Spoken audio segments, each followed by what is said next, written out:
جیسے صرف فرق ہی نہ پڑا ہو۔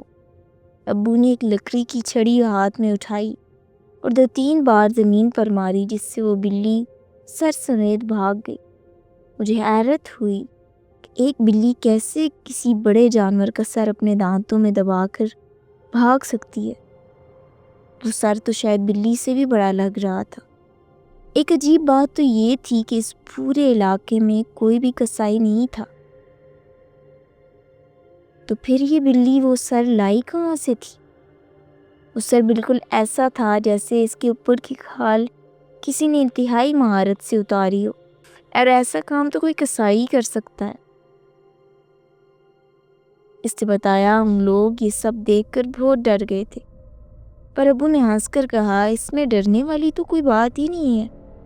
اتوار کا دن تھا، اس لیے ہم سب لوگ گھر میں تھے۔ میرا بھائی اور میں آس پاس کسی پرچون کی دکان کی تلاش میں موٹر سائیکل پر نکلے تاکہ کچھ راشن وغیرہ لے آئیں۔ جب ہم گھر سے نکلنے لگے تھے تو ہم دونوں بھائیوں نے درخت پر وہی بلی دیکھی۔ وہ ہماری جانب مسلسل ٹکٹکی لگا کر دیکھ رہی تھی۔ اس گھر میں بہت سی بلیاں تھیں، پر اس بلی سے عجیب سا خوف آنے لگا تھا۔ اس کی ایک آنکھ تھی ہی نہیں، سب بلیاں کالی تھیں، پر اس بلی کی ایک آنکھ ہی اس کی پہچان تھی۔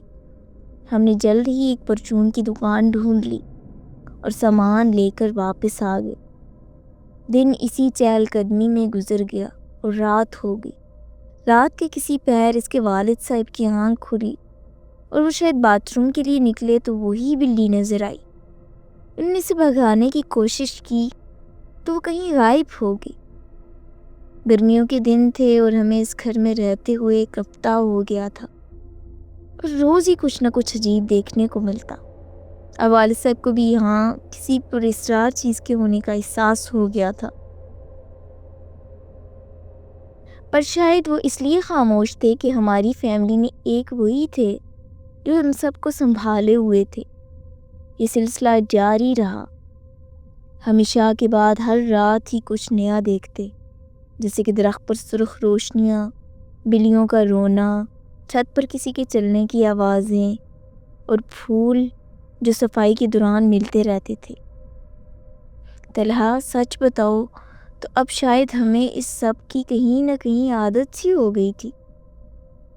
اب بلیوں کے رونے پر ابو بھی نہیں دھتکارتے، بس خاموش ہو کر یہ سب سنا کرتے تھے یا کبھی اس سب کو اگنور کر دیتے۔ پر ایک چیز تو ظاہر تھی، اور وہ یہ کہ ہم سب گھر والوں کا ایٹیٹیوڈ کافی بدل گیا تھا۔ ایک رات تو حد ہی ہو گئی۔ ہم سب ایک ہی کمرے میں بیٹھے ہوئے تھے اور کسی ضروری ٹاپک پر ڈسکشن چل رہی تھی کہ ہمیں سینٹ سے ناچنے گانے کی آوازیں آنے لگی۔ معلوم پڑتا تھا جیسے کچھ عورتیں کچھ گا رہی ہیں، شاید کسی چیز کی خوشی منا رہی ہیں۔ ہم لوگوں کے آس پاس تو کوئی گھر تھا ہی نہیں، اور گھر کے باہر بھی کچھ ایسا نہیں تھا، تو یہ بات واضح تھی کہ آواز سین سے آ رہی۔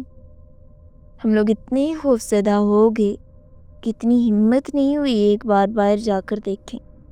خاموشی سے اس کی بات پھر اس نے کہا، جانی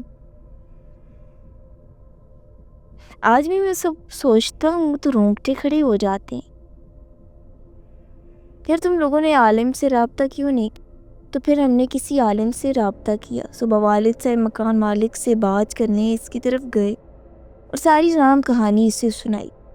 پہلے تو اس نے ماننے سے انکار کر دیا، اور یہ بات کہہ رہی صوفی صاحب آپ اس دور میں بھی پتھروں کے زمانے کی باتیں کر رہے ہیں؟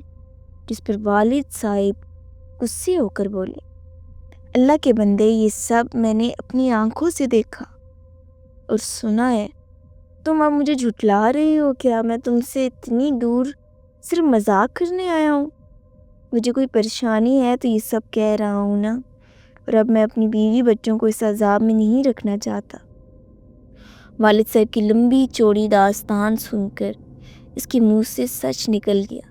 اس نے بتایا کہ جو بھی اس گھر میں آتا ہے زیادہ وقت نہیں رکتا، پر وہاں جو کوئی بھی ہے کسی کو نقصان نہیں پہنچاتا۔ آپ کو یہ گھر کم پیسوں میں رینٹ پر دیا ابھی اس نے اتنا ہی بولا تھا کہ والد صاحب نے اسے 2-3 سنا دی اور واپس آ گئے۔ جب وہ گھر پہنچے تو والدہ گھر سے باہر کھڑی ہوئی تھی۔ وہ بہت ڈری ہوئی تھی۔ معلوم کرنے پر انہوں نے بتایا، میں نے صفائی کے دوران برآمدے میں ایک آدمی کو دیکھا۔ اس کے ماتھے پر ہندوؤں والا نشان لگا تھا۔ وہ آدمی دیکھنے میں بے حد خوفناک تھا۔ اس کی ایک آنکھ نہیں تھی۔ والد صاحب نے امی کو کسی طرح بہلایا اور گھر لے آئی۔ میں اسکول میں تھا جب والد صاحب اور بھائی مجھے لینے آئے۔ ہم لوگ اپنی پھپھو کی طرف آ گئے جو اسی شہر میں رہتی تھیں۔ کچھ دن وہیں رکے رہے۔ جب نیا مکان ملا تو اس منحوس گھر سے سب وہاں شفٹ ہو گئے، اور یہ آخری بار تھی جب میں نے اس گھر کو دیکھا تھا۔ یہ میری زندگی کے خوفناک ترین ایام تھے۔ وہ گھر، وہ بلی کی آوازیں، وہ چھت پر کسی کے چلنے کی آوازیں، اور بعض اوقات ہندوؤں کو ایک ہندو لمبے قد والے خوفناک آدمی کو دیکھنا، وہ ناچنے گانے کی آوازیں مجھے اب بھی اکثر خواب میں ڈرا دیتی ہیں، اور یوں لگتا ہے کہ وہ آج ہی کی بات ہے۔ ہم نے بہت سارے عالم کو بلایا، انہوں نے اس گھر میں دم کیا۔ انہوں نے کہا کہ یہاں پر ہندو رہتے تھے جس کا یہیں قتل کیا گیا، اس کی روح اب یہیں رہتی ہے اور اسے یہاں سے نکالنا بہت مشکل ہے۔ تو اس وجہ سے ہم لوگوں نے وہ گھر ہی تبدیل کر دیا۔ آج بھی ہم لوگ اس منظر کو، اس گھر کو یاد کریں تو ہم خوف سے کانپنے لگ جاتے ہیں۔ اللہ کا شکر ہے کہ اب ہم وہاں سے دوسرے گھر شفٹ ہو گئے ہیں اور اب ایسا کچھ بھی نہیں ہوتا۔ مزید ایسی کہانیاں سننے کے لیے میرے چینل کو سبسکرائب کریں۔